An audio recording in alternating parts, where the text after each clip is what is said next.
Bonjour à tous et bienvenue sur la chaîne de l'Observatoire CTLM. Alors avant de démarrer, d'entrer dans le vif du sujet, je vous propose, si ce n'est pas déjà fait, de vous abonner à la chaîne et de cliquer sur la cloche de notification. N'oubliez pas non plus de nous suivre sur les réseaux sociaux, que ce soit le compte Twitter ou la page LinkedIn de l'Observatoire CTLM. Aujourd'hui, nous allons aborder la dernière étude de l'Observatoire CTLM de l'automobile 2024. Elle vient de sortir. Son titre, c'est l'automobiliste dans le brouillard. C'est une étude internationale, 16 pays dans le périmètre de l'étude.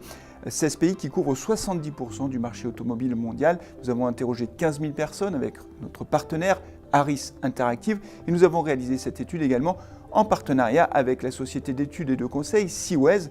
Je vous propose de découvrir tout de suite les principaux résultats de cette étude.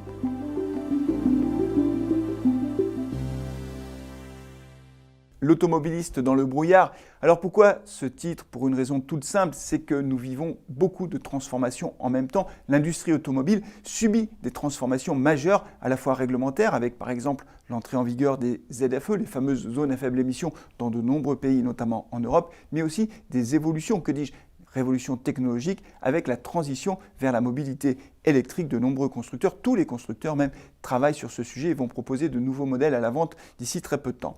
Alors quand on parle des ZFE, le premier élément qui saute aux yeux dans cette étude, c'est qu'elles sont mal connues. Seulement 47% des Européens savent qu'il y aura ou pas des ZFE dans leur pays, donc c'est un niveau de connaissance qui est relativement faible alors qu'on en a beaucoup parlé.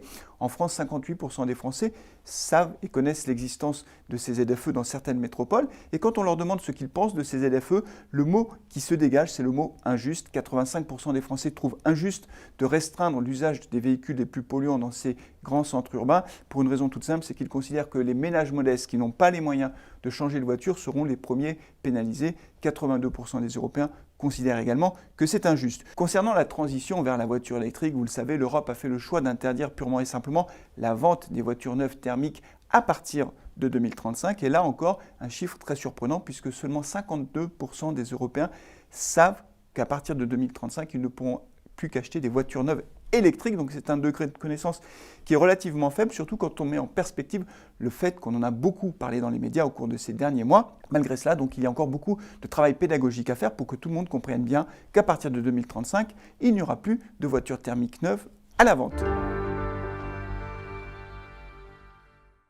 L'automobiliste dans le brouillard, oui, il est dans le brouillard, pour autant, il est convaincu que c'est le progrès technologique qui va permettre d'améliorer le bilan environnemental de la voiture. En tout cas, c'est ce que pensent 83% des automobilistes que nous avons interrogés dans le monde. Alors, est-ce que la voiture électrique peut incarner ce progrès technologique ? La réponse est majoritairement oui dans le monde. Simplement, la France se distingue dans ce cadre-là, puisque seulement 40% des Français nous disent que la voiture électrique, c'est celle qui incarne le progrès technologique. On voit qu'autour de la voiture électrique, il y a l'ombre d'un doute qui s'est installé. Et en réalité, pour bien comprendre ce qui s'est passé, il faut revenir à l'hiver dernier. Souvenez-vous, on a beaucoup parlé durant l'hiver de coupures potentielles d'électricité. Et ça inquiète beaucoup ceux qui envisagent d'acheter une voiture électrique. 71% des Français considèrent qu'on n'aura pas suffisamment d'électricité pour pouvoir recharger toutes les voitures électriques quand celles-ci représenteront la majorité du parc. Donc il y a de l'inquiétude par rapport à l'approvisionnement en électricité, mais il y a aussi de l'inquiétude par rapport au prix de l'électricité qui ont beaucoup augmenté. Et là encore, il y a 77% des personnes que nous avons interrogées qui nous disent qu'à terme, la hausse des prix de l'électricité va rendre le coût de la voiture électrique aussi élevé à l'usage qu'une voiture thermique. Donc on le voit, la voiture électrique aujourd'hui, elle est un petit peu bousculée par le contexte général, hausse des prix d'électricité, les pénuries dont on a beaucoup parlé l'hiver dernier, tout ça jette l'ombre d'un doute sur la voiture électrique. Alors, quelles sont les conséquences de toutes ces incertitudes? C'est très simple, aujourd'hui, il y a beaucoup d'attentisme chez les automobilistes qui hésitent beaucoup avant de changer de voiture. Rendez-vous compte, 60% des gens que nous avons interrogés nous disent que changer de voiture, c'est une décision très difficile à prendre. Cette incertitude pourrait d'ailleurs profiter aux constructeurs chinois qui veulent s'engouffrer sur la brèche de la voiture électrique pour arriver sur le marché européen. Nous avons profité de cette étude pour tester finalement l'image des constructeurs chinois qui globalement est plutôt positive pour des constructeurs que beaucoup de gens ne connaissent pas réellement.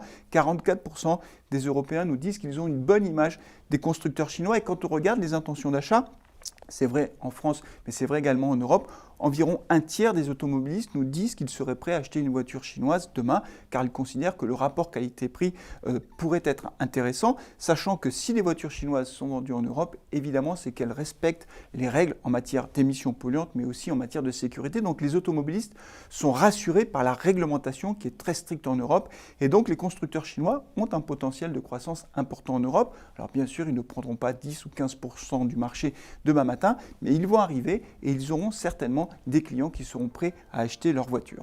Voilà, c'est tout pour aujourd'hui. Merci beaucoup d'avoir suivi cette vidéo. Vous pouvez retrouver l'intégralité de l'étude.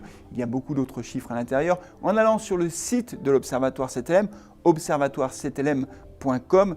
Vous pouvez la télécharger gratuitement. Merci et à très bientôt.